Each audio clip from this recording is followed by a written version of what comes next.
Good morning. Happy Monday. I hope you guys had a great weekend. We're going to get into today's message in just a bit. This is going to be great for anybody who maybe you get a little bit offended when somebody corrects you. If that is you, if you know somebody like that, I don't know, then we're going to get something from today's message. But before I get there, I just want to thank you guys for tuning in on another message. I had a great weekend. I went to the beach on Saturday with my family, and it was a much needed, just rest and recovery. But also, let's be honest, I'm a mom of 3 children, and sometimes going out and doing something like that is a lot of work. And we had this little wagon that had the little handle was broken, and I was carrying that thing across the sand, very hot sand. And I definitely got my workout in just carrying it into the sand or into the area and away from the beach. My husband also had his hands full, so we were just doing what we could. But yeah, anyways, but after that, it was great. We relaxed. It was a good time. But anyways, I missed you guys on Friday. I'm sorry that I did not get to come on here, but my day was a little bit different and I just didn't have the time to just get on and tell you guys. I didn't want it to be a rushed message. But today's message is great. I am in Proverbs chapter 9. And it was such a good one. I think that we can all gather something from this. So I'm going to get started. This is Proverbs 9. Specifically, we're going to go into verse 7 through 9. And it reads, "Anyone who rebukes a mocker will get an insult in return. Anyone who corrects the wicked will get hurt. So don't bother correcting mockers. They will only hate you. But correct the wise and they will love you. Instruct the wise, and they will be even wiser. Teach the righteous, and they will learn even more." Okay, let me just start off by saying the fact is that we all make mistakes. And how we respond to those things tells us a lot about our hearts, tells us a lot about who lives in our heart, okay? It tells us whether we really are shining the Lord's light, or maybe we're having to work on some things, okay? So let me tell you on the first verse that says, "Anyone who rebukes a mocker will get an insult in return. Anyone who corrects the wicked will get hurt." I feel like this verse tells us a lot about someone who's trying to correct another person, and that person is either arrogant or defensive or just hardened. This can often be a waste of time because they will often feel so attacked. And not only is that not good for the other person, they're not growing, they're not learning, but also it can be very emotionally draining for the person. Let's say that's you, for the person that is trying to do the correction. I feel like I have definitely been on both sides. There was moments in my life where I was definitely very defensive about getting any type of correction. And I'll tell you, for example, just in my marriage, because I've seen such growth over the past 3 years or so. My husband and I have grown so much with the Lord, and I feel like because of that, our marriage has only been strengthened. But there was times when if my husband said something about me, specifically, he would mention things like that I would get snappy, or that I would raise my voice, or my tone of voice. And I was just very quick to be whatever, you don't know, what about you, right? I feel like that's a common thing that we want to do, is we want to correct, we want to fight back by pointing the finger back. And that is never the way that we should approach things. We need to humble ourselves and say, you know what, Lord, how about I just take listen to what this person is saying, take it back to you, and ask you if this is something that is something that I need to work on. Please help me to correct that. I do feel like it also matters who it's coming from. So for example, in this case, this is my husband, who I love very much. I feel like if he is seeing somebody, or if he is seeing something in me, like a trait in me that is constantly happening, then who else better than to tell me or remind me, hey, something is up, this needs to be changed. And in the beginning parts of our marriage, I could definitely say that I would get extremely defensive about this, because our first genuine reaction, human reaction, is, well, what about you? What about the things that you're doing? Through our re-engage ministry that we did, one of the things that we learned is to always put yourself in a circle and focus on the person inside of the circle. The more that I ended up working on getting closer to the Lord and improving on the things that I was needing help with and healing from, the more that my relationship with my husband and other people improved.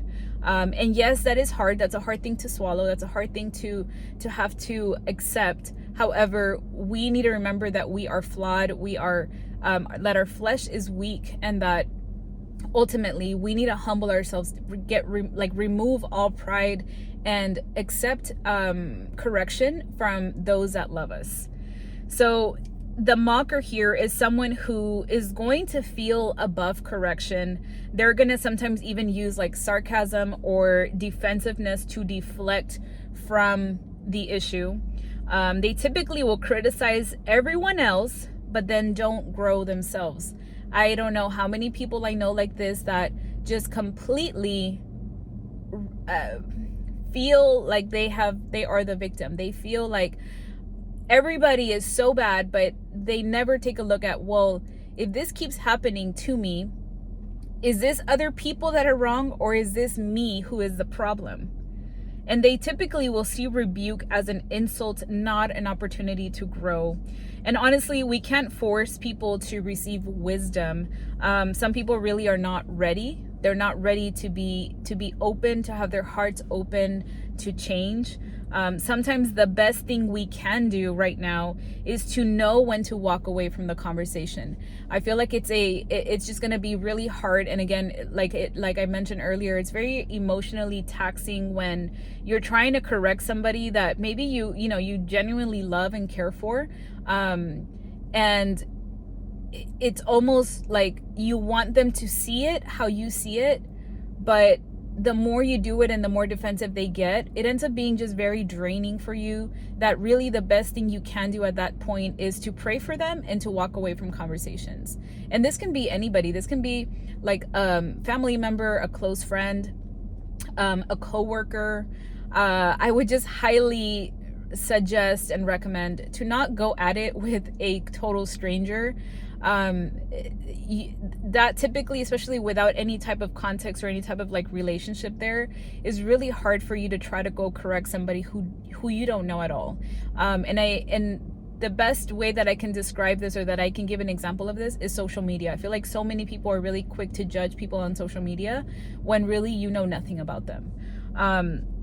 Okay, and then the next part says, so don't bother correcting mockers. They will only hate you, but correct the wise and they will love you. I feel like this gives us a contrast between the mocker and a wise person. The mocker is so set in their pride that truth makes them more hostile. They refuse to grow and want to stay in control.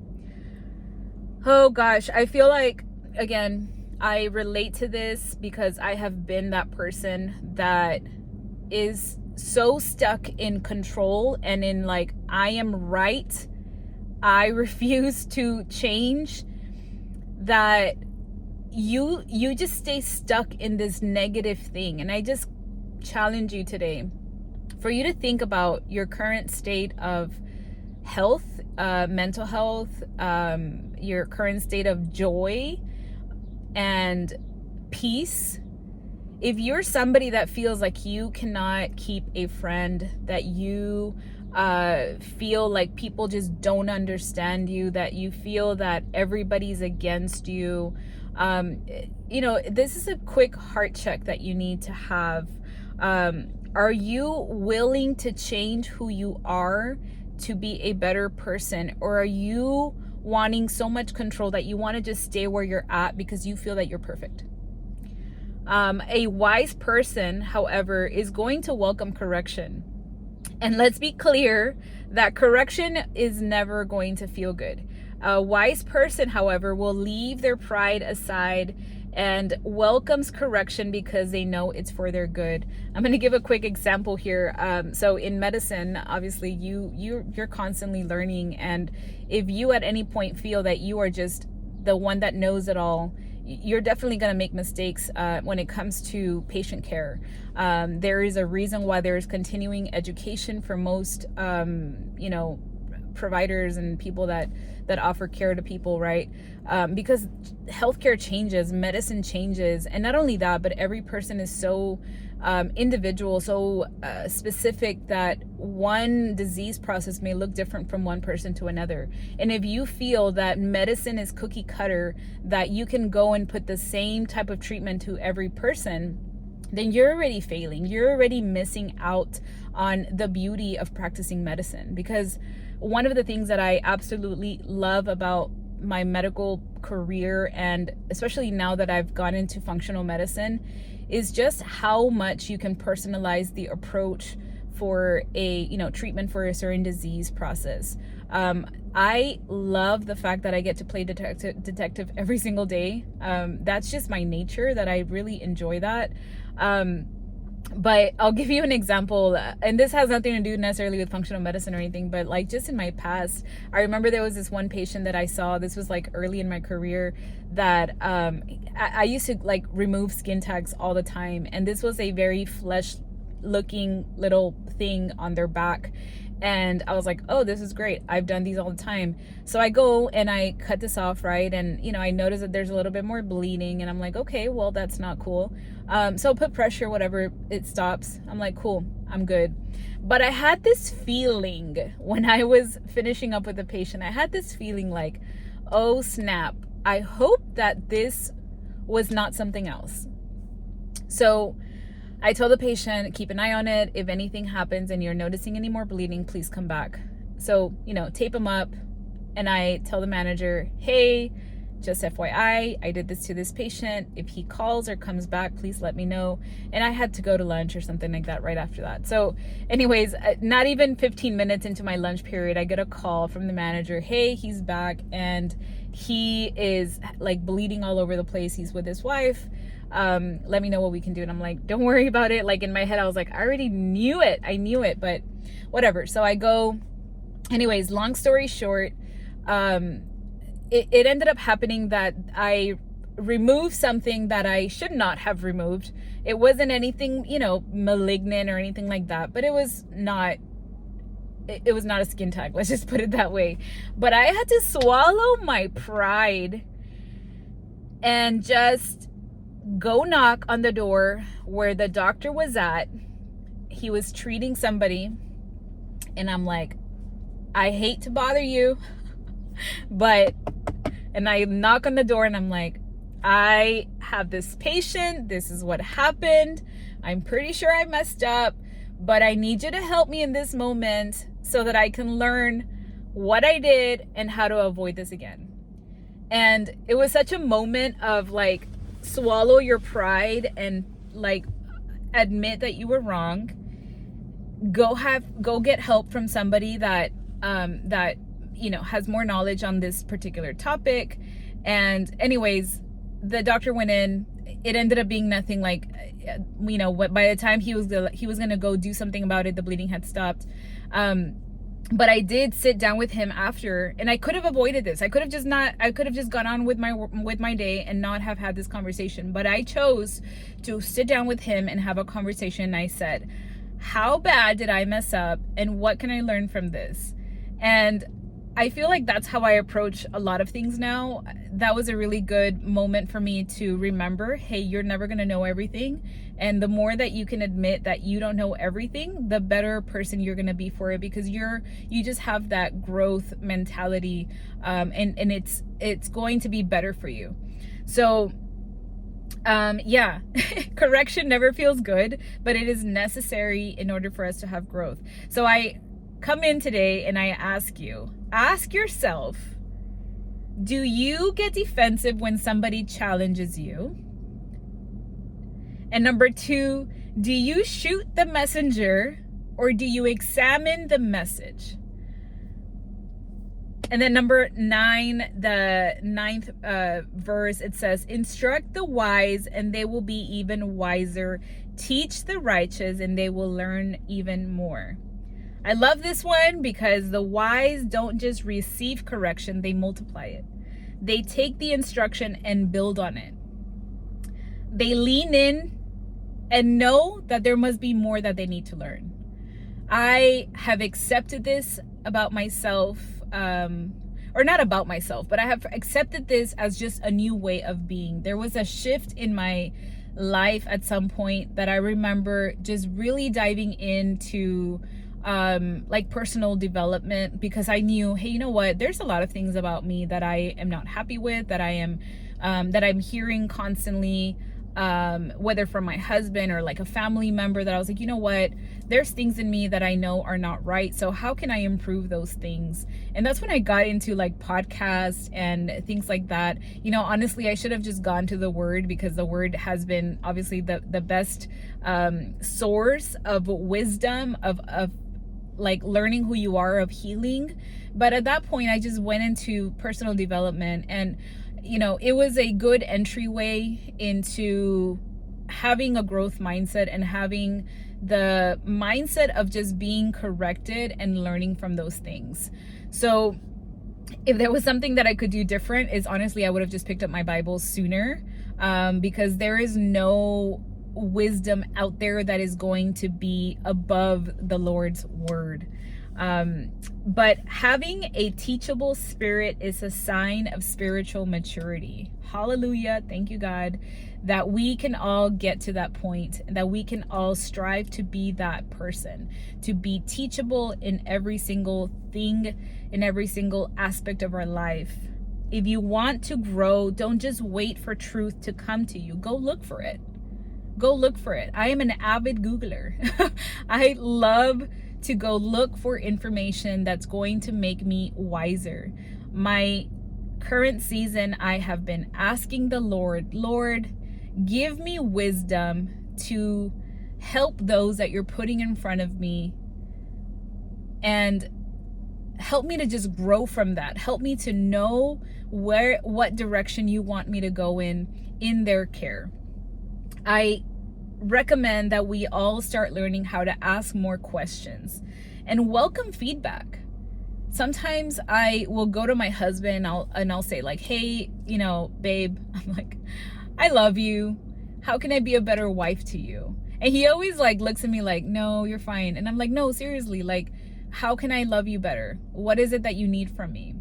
I feel like it's something that's not done enough, but honestly, if you guys are married, your ministry or one of your ministries is your marriage. And if you're not growing in your relationship with your spouse, with yourself, then you're going to be pretty stagnant. You need to learn to ask for feedback. Like, I want my husband to feel loved in every way. I want him to know how much I care about him, how much I want my love for him to be a reflection of God's love for me. And the last thing I will say is to surround yourself with people who will sharpen you. You know that you have a good friend when they're willing to correct you, when they're willing to tell you something that is hard. And yes, not everybody will be open to correction, like I mentioned.